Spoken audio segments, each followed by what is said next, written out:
श्रीमद् भागवत महापुराण की जय हो। कृष्णा डिवोशन चैनल पर आप सभी भक्तों का स्वागत है। आइए आज हम श्रवण करेंगे श्रीमद् भागवत पुराण का महात्म्य। शांडिल्य मुनि द्वारा श्री कृष्ण लीला और ब्रजभूमि का रहस्य बताना। महर्षि शांडिल्य नंद आदि गोपों के पुरोहित थे। एक बार वे मथुरा नरेश वज्रनाभ के पास आए।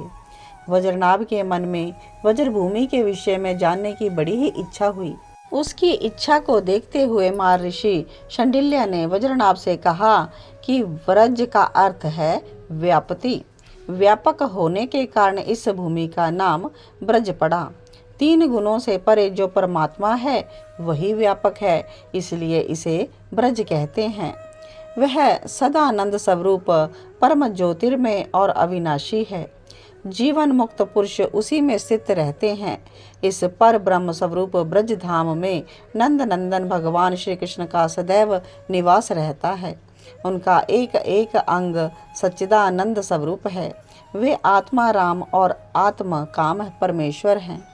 प्रेम रस में डूबे रसिकगण ही सदैव उनका यहाँ अनुभव करते हैं। भगवान श्री कृष्ण की आत्मा श्री राधा जी हैं।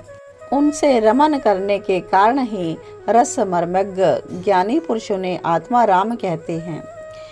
हे राजन, काम शब्द का अर्थ कामना से है। यह कामना अभिलाषा अथवा इच्छा कहलाती है। ब्रज में भगवान श्री कृष्ण के वांछित पदार्थों में गौएं, ग्वाल बाल, गोपियां और उनके साथ लीला विहार आदि प्रमुख हैं, जो यहाँ नित्य प्राप्त होते हैं। इसी कारण भगवान श्री कृष्ण को आपत काम कहा गया है। भगवान श्री कृष्ण की यह लीला प्रकृति से परे है। वे जिस समय प्रकृति से खेलने लगते हैं उस समय अन्य लोग भी उनकी लीलाओं का अनुभव करने लगते हैं। प्रकृति के साथ होने वाली लीला में सत्वगुण, रजोगुण और तमोगुण के द्वारा सृष्टि की उत्पत्ति, स्थिति और प्रलय प्रतीत होने लगती है। इस प्रकार भगवान 2 प्रकार की लीलाओं, वास्तविक और व्यवहारिक का आभास होने लगता है। वास्तविक लीला को स्वयं भगवान और उनके रसिक जन ही जान पाते हैं। इसके विपरीत जीवों के सामने जो लीला होती है वह व्यवहारिक ही होती है। वास्तविक लीला के बिना व्यवहारिक लीला नहीं हो सकती, जबकि व्यवहारिक लीला का वास्तविक लीला के क्षेत्र में प्रवेश असंभव है। हे राजन, तुमने भगवान की जिस लीला को देखा वह व्यवहारिक लीला है। साधारण जन तो इसी लीला को देख पाते हैं। वे इस धरती और स्वर्ग नरक को इसी लीला के अंतर्गत देखते हैं। इसी लीला में मथुरा नगरी पृथ्वी पर दिखाई पड़ती है, किंतु भगवान की वास्तविक लीला का क्षेत्र ब्रज भूमि है। रसिक भक्तों को उस भूमि पर भगवान की रास लीला सर्वत्र दिखाई पड़ती है। वहाँ जीव आत्मा और परमात्मा का कोई द्वैत भाव नहीं है। वे तो दोनों एक ही परमात्मा में समाये हुए हैं। उन्हीं के साथ उनका तादात्म्य है। जब भगवान इस भूमि पर अवतार लेते हैं तब उनके साथ उनके रसिक भक्त, प्रेमी, देवगण, ऋषि मुनि, गोप गोपियों के रूप में अवतार लेते हैं। हे राजन, द्वापर में भगवान श्री कृष्ण के रूप में श्री हरि नारायण ने जो अवतार लिया था, उनके साथ साथ उनके परम धाम वैकुंठ लोक के रसिक भक्तों और उनके निजी पार्षदों ने तथा देवी देवताओं ने भी चर अचर प्राणियों के रूप में इस भूमि पर अवतार ग्रहण किया था। भगवान श्री कृष्ण की वे रास भरी लीलाएं अपने उन्हीं भक्तों के साथ हुआ करती थी। अपने उन प्रेमियों की अभिलाषाएं पूर्ण करके वे अंतर्धान हो चुके हैं। जिस समय भगवान यहाँ से द्वारका गए उसी समय उन्होंने अपने योग बल से उन भक्तों को पहले ही द्वारका पहुँचा दिया। फिर ब्राह्मणों के शाप के बहाने उन्होंने सभी को अपने धाम भेज दिया। हे राजन, उन भक्तों की भी 3 श्रेणियां थी। एक श्रेणी तो भगवान के निजी पार्षदों की थी और दूसरी श्रेणी उन भक्तों की थी जो निरंतर भगवान को पाने का प्रयास करते रहते हैं, और तीसरी श्रेणी में वे देवता आदि हैं जो निरंतर भगवान की आराधना करते रहते हैं। जो लोग व्यवहारिक लीला में स्थित हैं वे वास्तविक लीला का दर्शन पाने का अधिकारी नहीं है। इसलिए यहाँ आने वाले लोगों को सब और निर्जन, वन और भौतिक कर्मों में जुटे हुए लोग ही दिखाई पड़ते हैं। वास्तविक लीला में स्थित भक्तों को वे देख ही नहीं सकते। लेकिन हे राजन, तुम चिंता ना करो, भगवान श्री कृष्ण ने जहाँ जैसी लीला की है उसके अनुसार तुम उस स्थान का नाम रखकर यहाँ अनेक ग्राम बसाओ और इस प्रकार दिव्य ब्रज भूमि का सेवन करते रहो। वहाँ पर उनके मंदिर और तीर्थ स्थापित करो।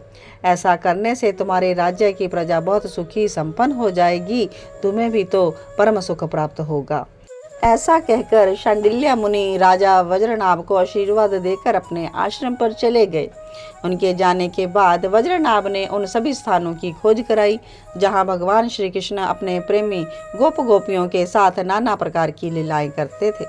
लीला स्थानों का ठीक से निर्णय हो जाने पर राजा ने वहां की लीलाओं के अनुसार उन स्थानों का नामकरण कर दिया और भगवान की लीला विग्रह की स्थापना भी कराई और उन स्थानों के पास लोगों को भी बसाया। स्थान स्थान पर भगवान और गोपियों के नाम से कुंड और कुएं भी खुदवाए, कुंज और बगीचे लगवाए, देवी देवताओं के मंदिर भी स्थापित किए। राजा वज्रनाभ ने अपने राज्य में सब और भगवान श्री कृष्ण की लीलाओं का प्रचार प्रसार किया। प्रजा भगवान के नाम कीर्तन में लगी रहने लगी। उस समय यमुना घाट पर बैठकर भक्तजन जब भगवान की लीलाओं का वर्णन करते तो उन्हें यमुना की लहरों में ऐसी ध्वनि सुनाई देती जैसे कह रही हो, श्री कृष्ण ही राधा है और राधा ही श्री कृष्ण है। दोनों का प्रेम ही वंशी की मधुर धुन है।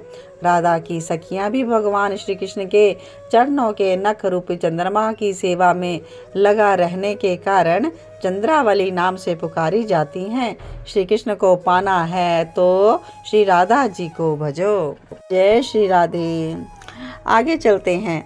एक बार गोवर्धन के निकट वृंदावन के भीतर कुसुम सरोवर पर श्री कृष्ण कीर्तन का महोत्सव प्रारंभ हुआ तो व्रज मंडल के गोप गोपियों का एक विशाल समूह वहां एकत्र हुआ। वृषभानु जी की पुत्री राधा जी, उनके प्रीतम श्री कृष्ण जी की यह लीला भूमि उनके संकीर्तन रस के माधुर्य में डूब गई। सभी भक्तजन श्री कृष्ण और श्री राधा की मोहनी छवि में डूबकर एकाग्र हो गए। रस माधुर्य का ऐसा समा बंधा कि किसी को अपने तन मन की सुध ही ना रही। मन की वृत्ति कहीं अन्यत्र जाती ही नहीं थी। उन्हें लगा जैसे भगवान श्री कृष्ण और प्यारी राधा उनके मध्य ही रास रचा रहे हों। उन्हें तो ऐसा लगा फैले हुए लता गुलम प्रकट होकर भगवान के प्रिय सखा श्री उद्धव जी भी उनके बीच में आ मिले हों। बार बार गोपी वल्लभ भगवान श्री कृष्ण की मधुर लीलाओं का वो गान कर रहे हों। उनके आगमन से संकीर्तन की शोभा और माधुर्य कई गुना बढ़ गया। उस समय सभी लोग आनंद के सागर में निमग्न होकर अपनी सुध बुध तक ही भूल गए। प्रेमा भक्ति का यही सत्संग है। भगवान श्री कृष्ण की उपासना का एक ऐसा आधार है जो किसी धर्म ग्रंथ में उपलब्ध नहीं होता। श्रीमद् भागवत पुराण के पृष्ठों पर यह प्रेमा भक्ति सर्वत्र गोपियों के अश्रुओं से भीगी मिलती है। उन गोपियों के अश्रुओं में अपने प्रिया कृष्ण के प्रति विरह वेदना में उनकी उत्कट भक्ति दिखाई पड़ती है। उसकी समानता किसी और साधना से नहीं की जा सकती। जो व्यक्ति संपूर्ण समर्पण भाव से भगवान की भक्ति करता है, भगवान उनके दास हो जाते हैं। यही संदेश श्रीमद् भागवत पुराण देता है। श्रीमद् भागवत महापुराण की जय हो। आगे कहते हैं, श्री कृष्ण का मन रूपी चंद्रमा राधा के मुख की प्रभा रूपी चांदनी से युक्त हो उनकी लीला भूमि वृंदावन को अपनी किरणों से सुशोभित करता हुआ यहाँ सदा जगमगाता रहता है और अपनी मधुमासमयी चांदनी के माधुर्य से सभी के हृदयों को आप्लावित किए रहता है। श्री कृष्ण चंद्र नित्य परिपूर्ण 16 कलाओं से युक्त हैं। उनसे सहस्रों चिन्मय किरणें निकलती ही रहती हैं जो उनके अनेक रूपों में विभक्त हो सभी के हृदयों को अमृत रस से सारोबार करती है।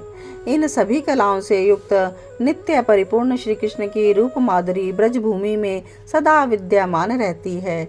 इसके कण कण में श्री राधा कृष्ण का वास है। इस प्रकार ब्रजवासी सदैव ही भगवान श्री कृष्ण के अंक में निवास करते हैं। भगवान श्री कृष्ण ने इन सभी को अपनी योग माया से अभिभूत कर लिया है। श्री कृष्ण तत्व का प्रकाश पाने के लिए श्रीमद् भागवत पुराण से उत्तम अन्य कोई ग्रंथ नहीं है। भगवान के भक्त जहाँ कहीं भी श्रीमद् भागवत पुराण का संकीर्तन करते हैं वहाँ भगवान श्री कृष्ण साक्षात रूप से प्रकट हो जाते हैं। जहाँ श्रीमद् भागवत के एक या आधे श्लोक का पाठ होता है, वहाँ श्री कृष्ण अपनी प्रिय गोपियों के साथ विद्यमान रहते हैं। इस पवित्र भारतवर्ष में मनुष्य का जन्म लेकर भी जिसने पापों के अधीन होकर इस महान ग्रंथ श्रीमद् भागवत का श्रवण नहीं किया, उसने तो मानो स्वयं ही अपने आनंद लोक में आग लगा ली। और जिन्होंने श्रीमद् भागवत का श्रवण कीर्तन किया, उन्होंने अपने परिवार मित्रों सहित अपने कुल का मानो उद्धार कर लिया। श्रीमद् भागवत के श्रवण कीर्तन से ब्राह्मणों को विद्या का बोध होता है, क्षत्रियों को शत्रुओं पर विजय प्राप्त होती है, वैश्यों को धन धान्य की प्राप्ति होती है, शूद्रों को स्वास्थ्य और निरोगता का वरदान मिलता है और भक्तों को भगवान श्री कृष्ण का परम धाम प्राप्त होता है। अनेक जन्मों के सत्कर्मों के उपरांत जब जीव को मनुष्य योनि प्राप्त होती है, तभी तो उसे श्रीमद् भागवत के श्रवण का अवसर प्राप्त होता है। इसी जीवन काल में मनुष्य भगवान की भक्ति का अधिकारी हो जाता है और उसे भगवान से तदाकार होने का अवसर मिलता है। जो लोग भगवान श्री कृष्ण के प्रेम में मग्न रहते हैं, उन भावक हृदय भक्तों को ब्रजभूमि के कन कन में सदा भगवान श्री कृष्ण के दर्शन होते हैं। तो बोलिए श्री बांके बिहारी लाल की जय हो, श्री वृंदावन धाम की जय हो, श्रीमद् भागवत महापुराण की जय हो।